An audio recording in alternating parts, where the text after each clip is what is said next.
I don't think I ever sat down with my children and talked about my background. I rarely spoke about it. But a terrible decision for parents to have to make, to give up your children so that they will survive. Well, I always knew my father was in Sweden, but there wasn't any sense of who the family was.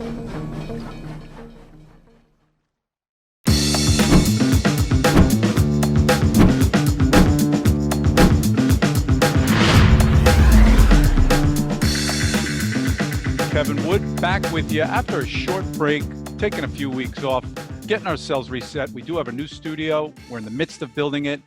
We'll have in-person interviews just as soon as it's totally safe to have. We're looking forward to having all our guests meet us in person. More about that later. But right now, a very special guest, Tyler Gildin of Gildin Media.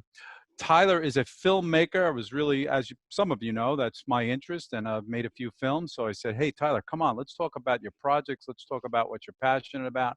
You know, there's a lot of time for all of us to kind of think about what we're doing in the media world and in the creative world. Welcome, Tyler. How are you? Good. Thanks for having me on. I appreciate it. Excited to chat a bit. Absolutely.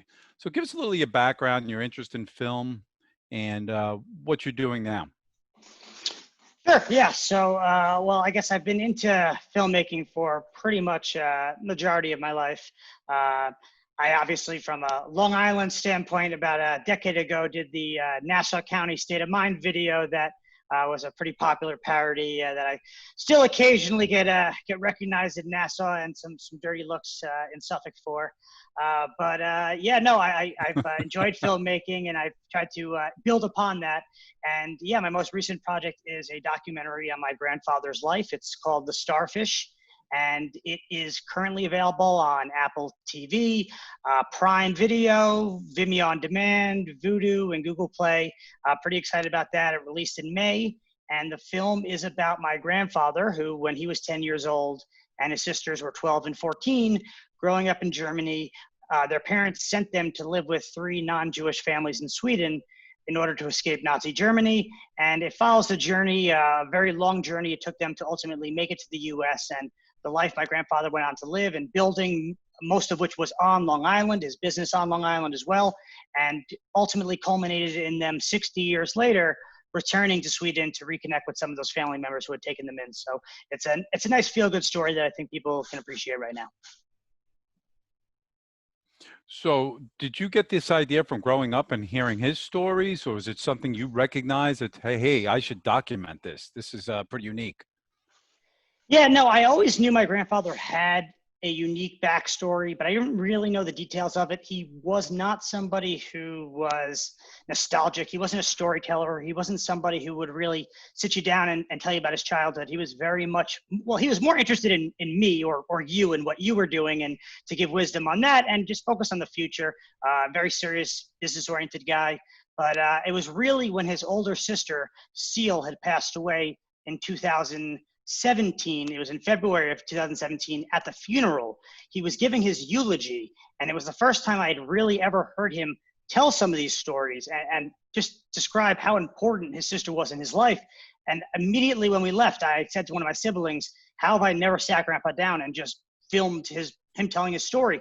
You know, I didn't necessarily know I wanted to do a documentary or what the extent would be. I just knew that I am fortunate enough to have resources in the media production space, and my grandfather was still living. How can I not sit him down and at least have him and my grandma tell their story, where he came from, how he met, and that's kind of what just started the whole process. Oh, it's so awesome. As I was telling you offline, my grandfather was a musician his whole life, pretty world famous saxophone player, Alfred Galladoro, and you know, he documented so much stuff. So when and if I have the time, and by the way, I applaud you just based on time putting this together, because I know the documentary, and we haven't talked about this, you must have put hundreds of hours into it.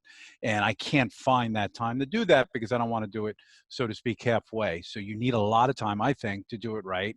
And so I applaud you for that. But one day, my point is, I'll get to it. Because these stories have to be told. After people of this generation are gone, they're gone, as you know. No, yeah, I mean, time is obviously it takes a significant amount of time. I mean, filming itself was maybe 6 or 7 days, but it's the post-production that took me about a year and a half. to do in total. So it takes time. And for me, time was really of the essence, as my grandfather passed away several months after the film premiered. So, I'm pretty fortunate that I had, I didn't realize at the time, but 2 years left in my grandfather's life. And for me to spend it with him the way I did is about, probably the greatest gift I got out of it. That's a gift. That's a great gift. Absolutely. How much of it was actually filming and how much was it taking film or pictures, if you will, of documents or items that may have existed already? Sure. It was mostly film. As I said, I was fortunate my grandfather was alive, so I was able to interview him. His sisters were not alive, so I interviewed their daughters. I interviewed my father and my aunt, who are his children. So I was able to do a lot of in-person interviews, but I didn't want it to be just talking heads, of course. So I was able to get a ton of photos from all the way from back in the 1930s throughout the early 2000s. A lot of photos. I had some great video footage as well. I had some old school 8mm footage. So I really had a lot of resources to work with. And then I had an animator create these really, I felt were nicely black and white toned imagery for some anecdotes that I didn't really have the perfect images for. I felt like these animations kind of did a nice job of kind of filling in those blanks to help us get a perspective inside my grandfather's mind when he was telling, whatever that story was. How long did the documentary end up being? So it's a 40-minute documentary. So technically it's a documentary short. I actually learned a lot about the whole process in terms of when you're submitting to festivals. Typically 40 minutes or less is a short. Some festivals is actually 20 minutes, and then usually it's about 60 or over is a feature. And I was somewhere in between with my initial cut at 48 minutes, and then I decided it was probably easier to just trim it down to 39 minutes and 57 seconds, to be at the 40, than to try to extend more. No, that was a smart move. Do you find that people also can digest the story more? Nowadays where, let's face it, the attention span isn't what it used to be, kind of a thing. Like, digest that whole item, or what's your feeling? No, yeah, totally. I think, content should be length agnostic in terms of depends on what story you're trying to tell. If it's warranted for 2 hours, it could be 2 hours. If it's not, it's not. And I think that I think it worked at 48 minutes and probably could work at 60. But at 40, it seems like I was able to tell the same story in a more efficient way that really left more punch after punch, opposed to some more filler stuff. So I'm pretty happy with the final length of it. Very nice. I'm excited to see it. Why don't you just say the name again and what platforms it's on? Yeah, sure. So it's the Starfish. Title of the film.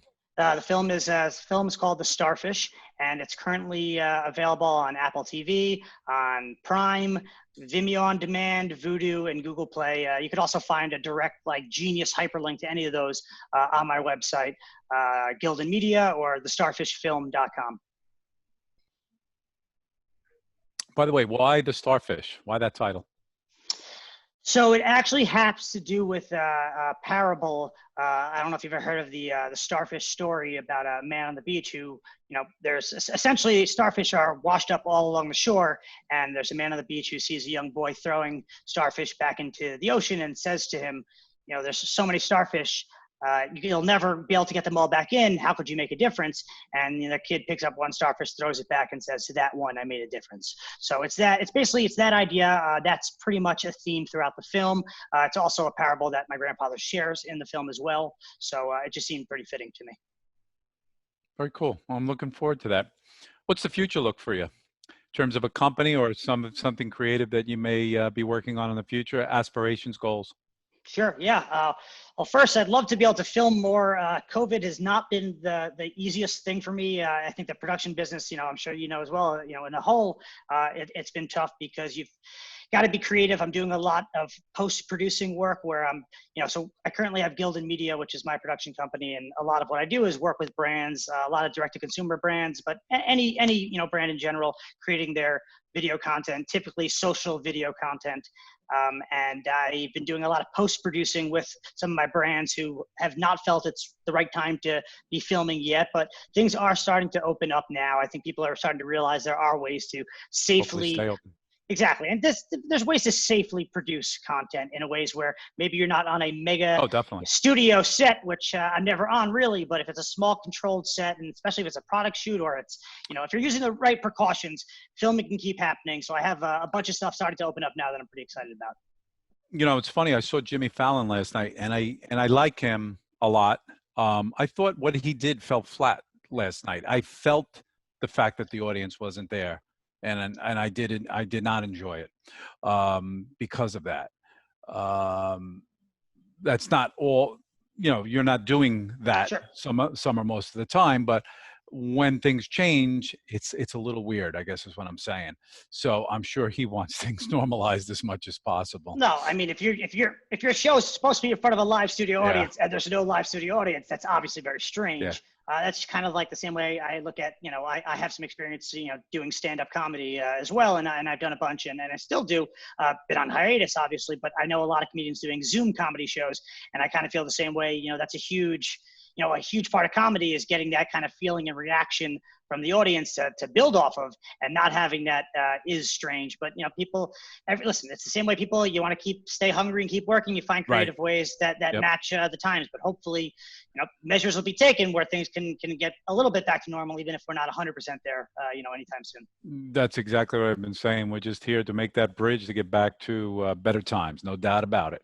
So the best of both of us on that. Did you happen to see my interview with Chris Roach? I know you saw something on LongIsland.com, and we appreciate you calling in, because I do like to speak to all types of people. At the time, I was doing chefs. We're going to go on some other series, and love to keep you in mind for some future media series. Yeah, no, for sure. I mean, I'd love to. Listen, I'm a Long Island guy. I've done a lot of Long Island type of content, but all of the documentary, minus a couple things in the city, was all shot on Long Island because that's where most of my family is. So yeah, if there's any way I could continue to contribute to the content creation on Long Island, there's a lot of talent out here. People always think it's only in the city, but there's a lot of talent on Long Island as well. So I'm definitely would welcome that. Excellent. So I'm going to put this documentary under my belt. I can't wait to see it. I've got all those things you mentioned, Vimeo, Apple TV, and whatnot. And we'll touch base again. Looking forward to seeing it. Thanks for coming on Long Island Talks today. Thanks a lot. Appreciate it. And yeah, hope you enjoy. And anyone who listens, if they enjoy as well, can always reach out to me through either Gildin Media, it's my company, on Facebook, or the website. And yeah, always love to hear feedback on the film. And it means a lot to me and my family. Absolutely. Good luck. Thanks.